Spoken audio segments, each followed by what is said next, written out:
ডায়াবেটিসে আক্রান্ত ব্যক্তিদের জন্য খাবারের ক্ষেত্রে নানা নিষেধ মেনে চলতে হয়, এমনকি কিছু কিছু সবজিও এড়িয়ে চলতে হয়।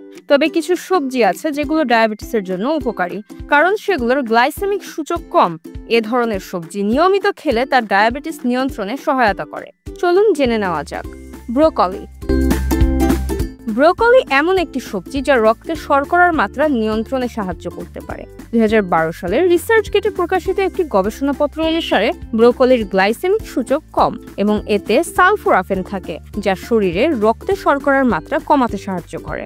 এছাড়া ব্রোকলি ফাইবারে ভরপুর, যা চিনির শোষণকে ধীর করতে সাহায্য করে এবং দীর্ঘ সময় ধরে পেট ভরিয়ে রাখে।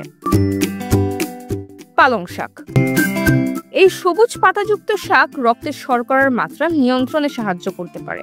পালং শাকের গ্লাইসেমিক সূচক 15, যার অর্থ এটি হঠাৎ করে সুগার স্পাইক তৈরি করে না। এটি ম্যাগনেসিয়ামে ভরপুর, যা রক্তে শর্করা নিয়ন্ত্রণে গুরুত্বপূর্ণ ভূমিকা রাখে। ফুলকপি। পালং শাকের মতো ফুলকপিও রক্তে শর্করার মাত্রা নিয়ন্ত্রণের জন্য পরিচিত। এই সবজির গ্লাইসেমিক ইনডেক্স 15 এবং ফাইবারের পরিমাণ বেশি, যার অর্থ এটি ধীরে ধীরে হজম হয় এবং রক্তে শর্করার মাত্রা বাড়ায় না। এটি অ্যান্টিঅক্সিডেন্ট এবং ভিটামিন সি সমৃদ্ধ, যা আপনার শরীরকে সামগ্রিকভাবে পুষ্টি যোগাতে সাহায্য করে।